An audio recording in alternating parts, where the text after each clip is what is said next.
स्वागत है आपका हमारे YouTube चैनल में। तो चलिए आज के वीडियो में देखेंगे यहाँ पे 9 क्लास का साइंस का मॉडल प्रश्न पत्र का क्वेश्चन हल है। ठीक है, मैथ का सेट 1 कर दिए हैं, ना देखो तो प्ले लिस्ट में जाइएगा। मैथ का पहला सेट हो गया है, आज साइंस का पहला सेट का सोल्यूशन देते हैं। उसके बाद बाकी सब्जेक्ट का भी सोल्यूशन आपको इसी तरह मिल जाएगा, और जो भी चैप्टर बाकी बचा हुआ है वो सारा चैप्टर भी रिविजन करा देंगे। तो नए हैं चैनल में सब्सक्राइब कर लीजिएगा, बेल का आइकन को प्रेस करके नोटिफिकेशन ऑन कर लीजिएगा, ताकि आपका एग्जाम की तैयारी अच्छे से यहाँ पे हो पाए। देखिए, सेकेंड टर्मिनल एग्जामिनेशन 2021-22 मॉडल प्रश्न पत्र सेट 1 है, यहाँ 2 लिखा हुआ है।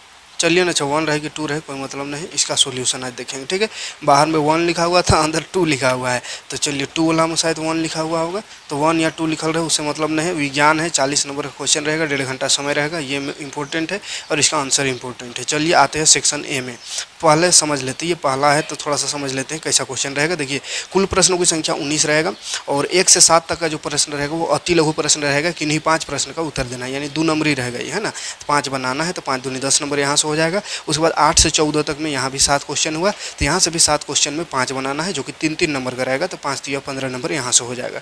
उसके बाद फिर आगे बढ़ेंगे तो 5 क्वेश्चन मिलेगा सेक्शन सी में। सेक्शन सी में 15 से 19 नंबर तक 5 क्वेश्चन में 3 क्वेश्चन बनाना है, जो कि 5-5 नंबर का है, तो 5 या 15 नंबर हो गया, तो 15-15 30 और 10 40 नंबर का क्वेश्चन होगा।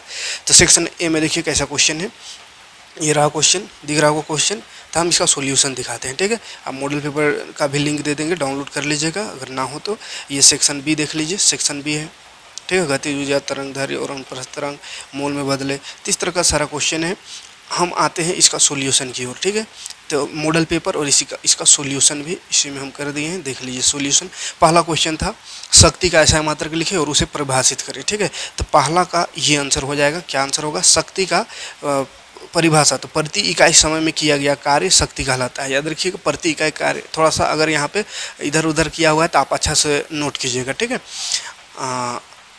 शक्ति किसे कहते हैं, तो यहाँ लिखिएगा प्रति इकाई समय में किया गया कार्य को शक्ति कहते हैं। फिर बोला इसका एसआई मात्रक, तो इसका एसआई मात्रक वाट होता है। ठीक है, वाट होता है, और इसका अगर एसआई मात्रक को परिभाषित करना हो तो यदि किसी स्रोत द्वारा 1 सेकंड में 1 जूल ऊर्जा की आपूर्ति की जाए तो उस स्रोत की शक्ति 1 वाट होता है। ठीक है, तो ये पहला का आंसर हो जाएगा। शक्ति का ऐसा मात्रक वाट, और इसको परिभाषा करना है तो वाट का परिभाषा ये लिख देना है, और शक्ति का परिभाषा कहेगा तो इससे पहले जो बताएं उसको। ठीक है, ये हो गया। उसके बाद दूसरा क्वेश्चन आते हैं, तो ये रहा दूसरा क्वेश्चन। दूसरा क्वेश्चन है आवृत्ति को परिभाषित करें और इसका ऐसा मात्रक लिखे। तो आवृत्ति होता है, देखिए, तरंग के मार्ग में माध्यम के कणों के दोलनों की संख्या प्रति एकांक समय को तरंग की आवृत्ति कहते हैं। इसका मात्रक सेकेंड पर, इसका मात्रक ये, इसको हटा दीजिए, हर्ज होता है। ठीक है, इसका मात्रक हर्ज याद रखिएगा, HZ से लिखते हैं। ठीक है, तो ये रहा दूसरा क्वेश्चन का आंसर। आगे बढ़ेंगे तो तीसरा क्वेश्चन, अवोगाद्रो स्थिरांक से क्या समझते हैं। क्वेश्चन था इसमें अवोगाद्रो संख्या का मान क्या होगा। ठीक है, तो अवोगाद्रो संख्या से क्या समझती है, उसका मान क्या होगा, तो 1 मोल कणों की संख्या 6.022 × 10⁻23 को अवोगाद्रो स्थिरांक या अवोगाद्रो संख्या कहते हैं। तो कितना होगा, तो ये 6.022 × 10⁻23 याद रखिएगा। अगला प्रश्न है अवोगाद्रो संख्या वाला, तो ये मोलर द्रव्यमान क्वेश्चन है। मोलर द्रव्यमान से आप क्या समझते हैं। ठीक है, चौथा नंबर क्वेश्चन देखिए, चौथा नंबर क्वेश्चन मोलर द्रव्यमान। तो देखिए, किसी पदार्थ के 1 मोल के ग्राम में व्यक्त द्रव्यमान को मोलर द्रव्यमान कहते हैं। माने 1 मोल को अगर हम उसको ग्राम में व्यक्त कर दे, ग्राम में इसको बदल दे, तो उसी को मोलर द्रव्यमान कहते हैं, मोलर द्रव्यमान कहते हैं। अगला प्रश्न है केनाल किरण क्या है। 5वां नंबर क्वेश्चन है केनाल किरण क्या है। तो केनाल किरण देखते हैं क्या है। ये केनाल किरणें जब विसर्जन नलिका में बहुत कम दाब पर छिद्र युक्त कैथोड लेकर विद्युत विसर्जन किया जाता है, तो छिद्र युक्त कैथोड से एक प्रकार की किरणें निकलती है जिनकी दिशा कैथोड किरणों के विपरीत होती है। ये किरणें धनावेशित कणों से मिलकर बनी होती है, जिन्हें प्रोटॉन कहा गया। इनका द्रव्यमान हाइड्रोजन के 1 परमाणु के द्रव्यमान के बराबर पाया गया। ये केनाल किरण में डिफिनेशन लिख देना है। अगला प्रश्न है कोई 2 संक्रामक रोग का नाम लिखना है, 6 नंबर क्वेश्चन में है। ठीक है, छठा नंबर, तो सर्दी जुकाम, क्षय रोग, एड्स, 3 लिख दिए हैं, 2 ही निकला था। ठीक है, अगला प्रश्न है अच्छे स्वास्थ्य, एक स्वास्थ्य व्यक्ति किसे कहा जा सकता है, ये क्वेश्चन है। ठीक है, तो अच्छे स्वास्थ्य के 2 आवश्यक स्थिति ये रह सकता है, या इसको थोड़ा सा वहाँ जो मॉडल में है ये क्वेश्चन कहा है एक स्वास्थ्य व्यक्ति किसे कहा जाता है, तो उसका आंसर में इसी को लिखना है। व्यक्ति को रोग रहित होना चाहिए, तभी व्यक्ति स्वास्थ्य कहा जा सकता है। व्यक्ति को मानसिक तनाव, सामाजिक समस्याओं से मुक्त होना चाहिए, क्योंकि शारीरिक, मानसिक और सामाजिक दृष्टि से फिट व्यक्ति ही स्वास्थ्य कहलाता है ना। यानी कि कोई बीमार नहीं है इसका मतलब वो स्वास्थ्य नहीं, उसका मानसिक मन भी सही होना चाहिए, तन भी सही होना चाहिए और समाज का समस्या भी नहीं, सामाजिक तौर से भी वो सही होना चाहिए, तब उसको स्वास्थ्य व्यक्ति कहेंगे। तो ये 7वां का हो गया, जो कि 2-2 नंबर का था। सेक्शन ए खत्म। अब सेक्शन बी में आएंगे तो सेक्शन बी का पहला क्वेश्चन है, गतिज ऊर्जा को परिभाषित कीजिए। हम यहाँ थोड़ा दूसरा टाइप का क्वेश्चन लिख दिए हैं। देखिए वहाँ जो क्वेश्चन है उसको पढ़ रहे हैं, गतिज ऊर्जा को परिभाषित कीजिए और उन कारकों का उल्लेख कीजिए जिन पर ये निर्भर करता है। तो देखिए गतिज ऊर्जा का परिभाषा करना है तो सबसे पहले परिभाषा हो जाएगा, किसी वस्तु में उसकी गति के कारण संचित ऊर्जा उसकी गतिज ऊर्जा कहलाती है और गतिज ऊर्जा उस वस्तु की चाल बढ़ने पर बढ़ती है। तो इस पर निर्भर किन कार्यों पर निर्भर करता है, इसके लिए और एक लाइन लिख सकते हैं कि गतिज ऊर्जा द्रव्यमान और वेग पर निर्भर करता है। वस्तु के द्रव्यमान और वेग पर निर्भर करता है, ठीक है, वेग पर निर्भर करता है। अथवा और क्या लिख सकते हैं, किसी वस्तु गतिज ऊर्जा उस कार्य के बराबर होती है जो वस्तु का वेग प्राप्त करने के लिए वस्तु पर किया जाता है। उदाहरण, चलती हुई कार, दौड़ते हुए खिलाड़ी, बहते हुए जल, गति करते हुए अणु, ये सभी गतिज ऊर्जा का उदाहरण है। और किन कारण पर निर्भर करता है तो याद रखिएगा, द्रव्यमान और वेग पर निर्भर करता है। ये एक लाइन जोड़ दीजिएगा, ठीक है। चलिए आगे बढ़ते हैं। अगला इसका फार्मूला वही क्वेश्चन का है, ठीक है। ये क्वेश्चन यहाँ पे लिखा हो लेकिन ये क्वेश्चन अगला क्वेश्चन नहीं है, वही क्वेश्चन 8वें नंबर का है। इसका फार्मूला 12 mv² होता है, जिसमें m द्रव्यमान है और v वस्तु की चाल है। यही द्रव्यमान और वस्तु की चाल पर गतिज ऊर्जा निर्भर करता है, ठीक है। इसको लिख लीजिएगा। अब 9 नंबर क्वेश्चन, यहाँ पे देखिए नंबर लिख दिए हैं, कौन नंबर का है, 9 नंबर का ये है। अनुप्रस्थ और अनुदैर्ध्य तरंग का परिभाषित कीजिए, लिखा हुआ है क्वेश्चन उसमें, है ना। तो दोनों का देखिए, अनुदैर्ध्य तरंग एक तरफ है, एक तरफ अनुप्रस्थ तरंग, तो दोनों में को परिभाषित करना है। तो देख लीजिए क्या होगा। अनुप्रस्थ तरंग में माध्यम के कण मध्यमान स्थिति के इर्द गिर्द गति की दिशा के लंबवत कंपन करता है, जैसे जल की सतह पर तरंग, सितार के तरंग आदि की तरंग। और अनुदैर्ध्य तरंग हो जाएगा। अनुदैर्ध्य तरंग में कण मध्यमान स्थिति के गिरदे गति करता है, गिरदे गति की दिशा में कंपन करता है, ठीक है, जैसे ध्वनि के कंपन। तो ये मेन डिफिनेशन हुआ। उसके बाद यह क्रमशः श्रृंग और गर्त उत्पन्न करते बढ़ती है, अनुप्रस्थ में हो जाएगा। यह संपीड़न और विरलन उत्पन्न करते बढ़ती है। और अगला पॉइंट लिख सकते हैं, यह ठोस या द्रव की सतह से गमन करता है, गैस में यह तरंग नहीं उत्पन्न होता है। यह ठोस, द्रव और गैस तीनों में उत्पन्न होता है। यह तरंग ध्रुवित होता है, जबकि यह तरंग ध्रुवित नहीं होता है। तो ये एक हो गया आंसर। और अगर इसका देखना चाहे तो एक और इसका लिखा दिए हैं, दोनों का डिफिनेशन बोला है। तो अगर 5 नंबर में क्वेश्चन पूछ दे तो थोड़ा लंबा बनाइएगा। तो इस तरह से एक और आंसर इसका बता दे रहे हैं। देखिए अनुप्रस्थ तरंग का देखिए, अनुप्रस्थ तरंग में माध्यम के कण तरंग गति की दिशा के लंब दिशा में कंपन करती है। शांत जल में पत्थर डालने पर जल की सतह पर उत्पन्न तरंगे अनुप्रस्थ तरंग। यदि इन तरंगों का रास्ता एक कागज पर छोटे टुकड़े पर रख दे तो वह अपने ही स्थान पर ऊपर नीचे कंपन करते रहेगा, ऊपर नीचे, है ना। आगे बढ़, अर्थात तरंग गति दिशा में लंबवत कंपन करता है, यानी इसका चित्र देख लिया ऐसा, इसको तो कहते हैं ऊपर नीचे ऐसा, अनुप्रस्थ। और अनुदैर्ध्य तरंग का ये डिफिनेशन देख लीजिए, तो स्क्रीनशॉट लेते चलिएगा। अब 2 दिखा दिए, दोनों में से किसी को भी लिख सकते हैं, चित्र सहित इसमें है, ठीक है। विशेषता भी यहाँ पे लिखा हुआ है। चलिए आगे बढ़ते हैं। अगला प्रश्न 10 नंबर क्वेश्चन क्या था, मोल में बदलना था 12 ग्राम ऑक्सीजन को। तो यहाँ पे 12 ग्राम ऑक्सीजन है और 22 ग्राम कार्बन डाइऑक्साइड। ये 2 ही क्वेश्चन है, लेकिन एक और क्वेश्चन हम दिखा दे रहे हैं, 20 ग्राम जल पानी है। तो 2 ही क्वेश्चन मॉडल में है, तो एक और सीख लीजिए, क्या दिक्कत है, ठीक है। कोई ज़रूरी थोड़ी कि यही एग्जाम में आएगा, जो दिया है हो सकता है और आ जाए दूसरा नंबर भी जो नहीं दिया है, ठीक है। तो ऑक्सीजन गैस का द्रव्यमान होता है 12 ग्राम, दिया हुआ है, होता नहीं। ऑक्सीजन गैस का द्रव्यमान दिया हुआ 12 ग्राम।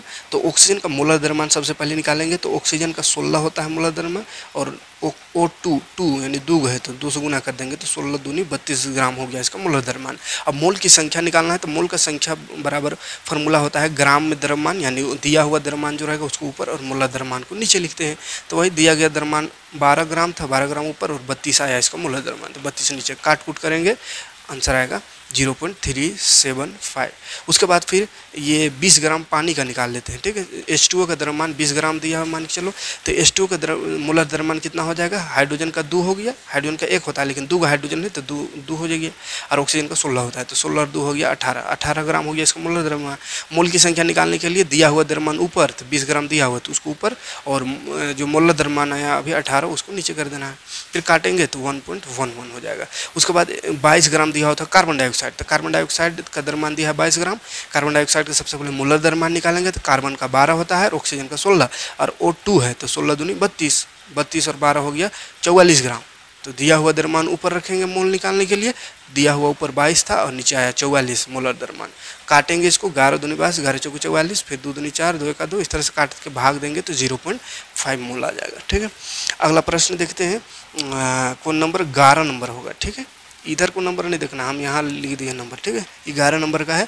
11 नंबर क्वेश्चन क्या है देख लेते हैं। 10 मोल जल का द्रव्यमान याद करें। चलिए 10 मोल जल का निकालना है। यहाँ पे हम एग्जाम्पल के तौर पे 0.5 मोल जल का द्रव्यमान निकाल दिए हैं, है ना, लेकिन 10 मोल का भी निकाल के सिखा दे रहे हैं। यहाँ पे 10 मोल वाला नहीं मिला, इसलिए हम यहाँ 5 वाला ले लिए हैं एग्जाम्पल के तौर पर। इसी के अनुसार आप 10 वाला बना सकते हैं, अभी बना के दिखाएंगे, टेंशन नहीं लेना है, ठीक है। जैसे मोलों की संख्या यहाँ 10 दिया हुआ है, ठीक है, तो 0.5 की जगह खाली 10 करिएगा, है। और उसके बाद जल का द्रव्यमान तो होता है 18 ग्राम, ये तो ठीक है। दूसरा इसका मोलर द्रव्यमान पहले निकाल लेना है। उसके बाद द्रव्यमान बराबर फार्मूला होता है मोलर द्रव्यमान गुना मोल की संख्या। तो मोलर द्रव्यमान है देखिए 18 और मोल की संख्या दिया हुआ है 10, तो 0.5 की जगह 10 लिखेंगे तो 18 दहिया हो जाएगा 180, तो 180 ग्राम इसका आंसर हो जाएगा अगर 10 मोल जल रहे तो। और 0.5 मोल जल रहे तो 0.5 में ये जो बनाया हुआ है उतना होगा, 0.5 से गुना होगा 18, ठीक है। तो कुछ भी क्वेश्चन इस तरह का पूछ सकता है, कोई दिक्कत नहीं। आगे बढ़ते हैं। 12 का 2 क्वेश्चन है 12 में, तो ए नंबर देखते हैं। 12 का ए नंबर में कहा है संयोजकता परिभाषित करना है, संयोजकता और संभारिक को। तो पहला संयोजकता समझते हैं, ठीक है। संयोजकता किसको कहते हैं, तो संयोजकता का आंसर होगा देखिए, परमाणु के अंतिम कोष यानी बाह्यतम कोष में विद्यमान इलेक्ट्रॉन संयोजी इलेक्ट्रॉन कहलाते हैं। किसी परमाणु द्वारा अस्थायित्व अष्टक प्राप्त करने के लिए त्यागे गए या प्राप्त या साझा किए गए इलेक्ट्रॉनों की संख्या उसकी संयोजकता कहलाती है, ठीक है।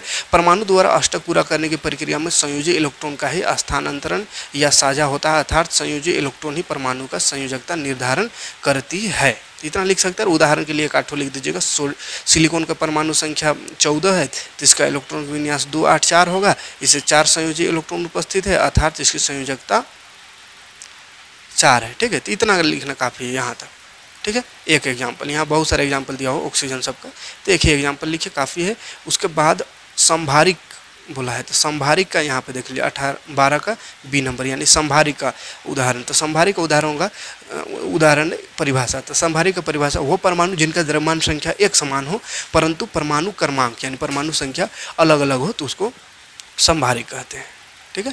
द्रव्यमान संख्या एक हो और परमाणु संख्या अलग अलग हो तो संभारिक कहते हैं, ठीक है। आगे बढ़ते हैं तो 13 नंबर क्वेश्चन मिलेगा। 13 नंबर क्वेश्चन में है टीकाकरण क्यों आवश्यक है, ठीक है। तो टीकाकरण क्यों आवश्यक है उसका आंसर हो जाएगा देखिए, टीकाकरण एक प्रक्रिया है जिसमें पदार्थ या टीका का संप्रेषण यानी सुई द्वारा एक स्वस्थ व्यक्ति में किया जाता है, जिससे उसके शरीर में उस बीमारी के प्रति प्रतिरक्षा पैदा हो जाता है। प्रतिरक्षण शरीर की वह क्षमता है जिससे बीमारी को पहचानने, समाप्त करने तथा उसे पूरी तरह उखाड़ने में सहायता मिलती है। टीकाकरण से उस व्यक्ति को उस बीमारी के प्रति प्रतिरक्षण हासिल करने में मदद करती है, ठीक है। तो ये इसका आंसर हो जाएगा। बाकी चैप्टर में पढ़ाए हैं उस समय बढ़िया से समझा है, इसलिए यहाँ पे आंसर देना मेन मकसद है, इसलिए ज़्यादा डिटेल नहीं जा रहे हैं। चैप्टर देख लीजिएगा, न पढ़े होता है ना, पूरा पढ़ा दिए हैं। अगला क्वेश्चन है नाइट्रोजन चक्र का वर्णन कीजिए। ये 14 नंबर क्वेश्चन है, ठीक है। नाइट्रोजन स्थिरीकरण क्या है, तो देखिए नाइट्रोजन चक्र रहे या स्थिरीकरण रहे, बतिया एक आंसर देखिए। नाइट्रोजन चक्र रहे तो भी लिखना है, नाइट्रोजन स्थिरीकरण से क्या तात्पर्य है ये भी लिखना है। मृदा में नाइट्रोजन किस प्रकार प्राप्त होता है, तो ये सब क्वेश्चन का एक ही आंसर होगा, नाइट्रोजन चक्र या नाइट्रोजन स्थिरीकरण। तो चलिए देखते हैं क्या होगा। वायुमंडल का लगभग 78% भाग नाइट्रोजन गैस है, परंतु सभी जीवाणु वेक्टर आदि को छोड़कर इसका सीधा उपयोग नहीं कर सकता। मतलब सब जीव इसका जो वायुमंडल में नाइट्रोजन है उसका सीधा उपयोग नहीं कर सकते हैं। इसके लिए नाइट्रोजन का नाइट्रेट लवणों के रूप में परिवर्तन आवश्यक है। नाइट्रोजन नाइट्रेट में बदलता है, तब इसका उपयोग पेड़ पौधे करते हैं। वायुमंडल में मुक्त नाइट्रोजन को जीवनोपयोगी नाइट्रोजन यौगिकों में परिवर्तन की क्रिया को नाइट्रोजन स्थिरीकरण कहते हैं। तो नाइट्रोजन तो बहुत गैस है, लेकिन डायरेक्ट गैस हमारा कोई काम का नहीं है। नाइट्रोजन गैस शरीर के लिए या कोई जीव जंतु के लिए कोई काम वैसा डायरेक्ट नहीं आता है नाइट्रोजन गैस, इसीलिए उसको नाइट्रोजन को बदल कर उपयोग किया जाता है। तो नाइट्रोजन को जीवन उपयोगी नाइट्रोजन यौगिक में, यानी कि नाइट्रोजन को बदल करके जो हमारे उपयोगी वैसे तत्वों वैसे यौगिकों में बदल करके जो हम उसका उपयोग करते हैं, तो उस बदलने की प्रक्रिया को ही नाइट्रोजन का स्थिरीकरण कहते हैं। जैसे नाइट्रोजन नाइट्रेट में बदलता है तो पेड़ पौधा लेता है, पेड़ पौधा ग्लूकोज सब बन जाता है, प्रोटीन सब बन जाता लेते हैं हम लोग, प्रोटीन सब अमोनियम सब हम लोग बना देते हैं। ठीक है, नाइट्रोजन फिक्सेशन। अब इधर ये कैसे होता है, ठीक है, कैसे होता है। तो प्रकृति में वायुमंडलीय नाइट्रोजन का स्थिरीकरण 3 प्रकार से होता है। पहला विद्युत तड़ित से नाइट्रोजन का स्थिरीकरण, यानी बिजली कड़कता है तो उससे भी नाइट्रोजन का स्थिरीकरण होता है। कैसे, देखिए, आकाश में बिजली चमकने के समय वातावरणीय नाइट्रोजन वायु की ऑक्सीजन के साथ नाइट्रोजन ऑक्साइड बनाती है। यह वर्षा के जल के साथ मिलकर नाइट्रिक अम्ल बनाता है और जल द्वारा जीवों के शरीर व मृदा में पहुँच जाता है। मृदा की क्षारीय तत्वों से क्रिया करके नाइट्रेट बनता है, तभी भूमि में स्थिर हो जाता है। तो बिजली कड़कता है उस समय नाइट्रोजन जो है नाइट्रोजन का ऑक्साइड बना देता है। नाइट्रोजन ऑक्साइड जब बनता है तो ये बारिश होता है, बारिश के समय वो नाइट्रोजन ऑक्साइड पानी मिल गया तो अम्ल बन जाता है, और अम्ल मिल करके पृथ्वी पर गिरा पानी के साथ जब पृथ्वी में गिरा तो पृथ्वी में उसको मिट्टी सोख लेता है, और मिट्टी से कहाँ चल गया, पेड़ पौधों में, तो पेड़ पौधों में ये नाइट्रोजन पहुँच जाता है इस तरह से। ठीक है, उसके बाद देखिए कैसे होता है। तो नाइट्रोजन और ऑक्सीजन मिलता है, नाइट्रेट बनता है, नाइट्रेट और पानी और ऑक्सीजन फिर से मिल करके नाइट्रिक अम्ल बना देता है, और नाइट्रिक अम्ल और कैल्शियम कार्बोनेट मिलकर कैल्शियम नाइट्रेट, पानी और कार्बन डाइऑक्साइड, ये क्रिया है, मतलब समीकरण है कैसे बनता है उसका। फिर जीवाणु द्वारा भी नाइट्रोजन का स्थिरीकरण होता है। लेग्यूमिनस पौधे जैसे मटर, सेम, चना, दलहनी पौधे की जड़ों में गांठों में राइजोबियम जीवाणु पाया जाता है, जो नाइट्रोजन को उसके यौगिक में परिवर्तन करके पौधों के लिए उपयोगी बना देता है। नाइट्रोजन को वो बदल करके नाइट्रेट में बदल देता है, जिसे पौधा आसानी से ले सके। कुछ अदलहनी पौधे जैसे गिनकगो और एलनस भी नाइट्रोजन स्थिरीकरण करता है। ठीक है, तो नाइट्रोजन स्थिरीकरण कौन करता है, तो याद रखिएगा राइजोबियम जीवाणु, जो कि दलहनी पौधे के जड़ों में होता है। और क्या है, नीलहरित शैवाल द्वारा भी नाइट्रोजन का स्थिरीकरण होता है। तो नीलहरित शैवाल धान के खेतों में पाई जाती है। ये शैवाल नाइट्रोजन को उसके उपयोगी यौगिकों में परिवर्तित कर देता है, तो ये भी नाइट्रोजन को बदलता है। अगला, नाइट्रोजन का औद्योगिक स्थिरीकरण भी होता है। औद्योगिक क्षेत्र में नाइट्रोजन स्थिरीकरण को कृत्रिम स्थिरीकरण कहा जाता है। कारखानों में वायुमंडल नाइट्रोजन व हाइड्रोजन गैसें अमोनिया बनाती है। अमोनिया NH3 ऑक्सीकृत होकर नाइट्रेट का निर्माण करती है। यह अम्लों से क्रिया करके अमोनिया लवण का निर्माण करता है। यह कृत्रिम उर्वरक के रूप में उपयुक्त होता है। इस विधि को हैबर विधि कहते हैं, हैबर प्रोसेस है ना, जैसे ammonia sulphate, ammonium phosphate, ammonium nitrate. तो यह मतलब औद्योगिक स्थिरीकरण होता है, यानी इंसान द्वारा ये स्थिरीकरण किया जाता है फैक्ट्री सब में। अगला क्वेश्चन है, ये 14 हो गया खत्म कहानी 2 नंबरी सेक्शन बी का 3 नंबरी क्वेश्चन का। अब आते हैं 5 नंबरी क्वेश्चन में, सेक्शन सी में। सेक्शन सी का पहला क्वेश्चन है यांत्रिक ऊर्जा क्या है, और इसका 2 प्रकार लिखना है, और एक क्वेश्चन है 15 kg द्रव्यमान की एक वस्तु है तो उसका यांत्रिक ऊर्जा निकालना है। ठीक है, तो चलिए ये 15 नंबर क्वेश्चन का आंसर, यांत्रिक ऊर्जा किसी वस्तु की गति या स्थिति के कारण कार्य करने की क्षमता को यांत्रिक ऊर्जा कहते हैं। यांत्रिक ऊर्जा 2 प्रकार का होता है, एक गतिज ऊर्जा और एक स्थितिज ऊर्जा। तो किसी वस्तु की गति के कारण कार्य करने की क्षमता को गतिज ऊर्जा कहते हैं। उदाहरण ये सब हो गया। उसके बाद स्थितिज ऊर्जा एक होता है। ठीक है, अरे स्थितिज ऊर्जा वाला कहाँ चलिए, तो चलिए स्थितिज वाला भूल छूट गया, तो स्थितिज ऊर्जा भी लिख लीजिएगा, है ना, स्थितिज ऊर्जा। स्थितिज ऊर्जा दूसरा होता है। स्थितिज ऊर्जा किसको कहते हैं, तो किसी वस्तु के स्थिति और के कारण प्राप्त ऊर्जा, है ना, किसी वस्तु के स्थिति, नाम से पता चल रहा है स्थिति, तो स्थिति के कारण कार्य करने की दर को कारण प्राप्त ऊर्जा लिख दीजिए, प्राप्त ऊर्जा। स्थिति कारण प्राप्त ऊर्जा को स्थितिज ऊर्जा कहते हैं। ठीक है, तो गति के कारण प्राप्त ऊर्जा को गतिज ऊर्जा और स्थिति के कारण प्राप्त ऊर्जा को स्थितिज ऊर्जा। उसके बाद इसी में एक क्वेश्चन है, न्यूमेरिकल क्वेश्चन। तो ये क्वेश्चन है, 15 kg द्रव्यमान की एक वस्तु 4 मीटर पर सेकंड के एक समान वेग से गतिशील होता है, तो वस्तु की गतिज ऊर्जा क्या होगी, ये क्वेश्चन है इसी क्वेश्चन में, है ना, 15 नंबर में है। तो इसका देखिए वस्तु का द्रव्यमान दिया हुआ है 15 kg और वेग दिया हुआ है, वेलोसिटी दिया हुआ है 4 मीटर पर सेकेंड। तो काइनेटिक एनर्जी हमको निकालना है यानी गतिज ऊर्जा। तो गतिज ऊर्जा का फॉर्मूला होता है हाफ mv²। ठीक है, तो हाफ और m मास दिया हुआ है 15 kg और v वेलोसिटी दिया हुआ है 4 मीटर पर सेकेंड। तो वेलोसिटी का स्क्वायर है v², इसलिए 2 बार 4 मीटर पर सेकेंड लिखेंगे। ठीक है, और इसको बस काट देना बढ़िया से, 2 से कटेगा। देखिए 2 दूनी 4, ये 2 से कट गया, अब बच गया कितना, 4 दूनी 8 और इधर 15, तो 15 8 120 होता है, तो 120 जूल आंसर। ठीक, अगला प्रश्न का क्वेश्चन है कि 16 नंबर, सामान्य मनुष्य के कानों के लिए सर्वोत्तम प्रसार क्या है। उसके बाद फिर एक इसी में न्यूमेरिकल क्वेश्चन है, प्रसार क्या है, और फिर किसी ध्वनि स्रोत की आवृत्ति 100 हर्ट्ज है तो कितनी बार 1 मिनट में कितनी बार वो कंपन करेगी, वो निकालना है। ठीक है, तो क्वेश्चन देख लीजिएगा, उसका आंसर में आते हैं। ठीक है, तो मनुष्य की कानों की सर्वोत्तम प्रसार कितना होता है, सर्वोत्तम यानी सुनने का प्रसार परिसर कितना है, प्रसार या परिसर की बात है वो पूछा है, तो वो होता है 20 हर्ज से 20,000 हर्ज। ठीक है, या 20 किलो हर्ज कह सकते हैं 20,000 हर्ज को। तो ये हो गया एक छोटा सा क्वेश्चन था, उसका हो गया। और उसी में एक न्यूमेरिकल दिया हुआ है, तो उस न्यूमेरिकल को देखते हैं। देखिए 16 नंबर में ही एक न्यूमेरिकल दिया हुआ है, ये वाला, किसी ध्वनि स्रोत की आवृत्ति 100 हर्ज है तो 1 मिनट में यह कितनी बार कंपन करेगी, उसी क्वेश्चन में 16 नंबर में ही है। तो इसका आंसर देखिए हो जाएगा क्या, कैसे बनाना है इसको। तो आवृत्ति दिया हुआ है 100 हर्ज और समय दिया हुआ है 1 मिनट, तो 1 मिनट में 60 सेकंड होता है, लिख देना है सेकंड। और कंपनों की संख्या निकालना है, तो कंपनों की संख्या बराबर होता है आवृत्ति गुना समय, आवृत्ति गुना समय। तो आवृत्ति है 100 गुना समय है 60 सेकंड, तो गुना कर दीजिए तो 6000 कंपन हो जाएगा। ठीक है, बस गुना कर देना है फॉर्मूला लिख के, ये हो गया। उसके बाद 17 नंबर क्वेश्चन में आते हैं। तो 17 नंबर में क्वेश्चन कहा है इलेक्ट्रॉन, प्रोटॉन और न्यूट्रॉन के गुणों की तुलना करें। 17 में 2 क्वेश्चन है, 17 नंबर का ए नंबर ये है, इसमें बोला है इलेक्ट्रॉन, प्रोटॉन और न्यूट्रॉन के गुणों की तुलना करें। यही क्वेश्चन सेम टू सेम है।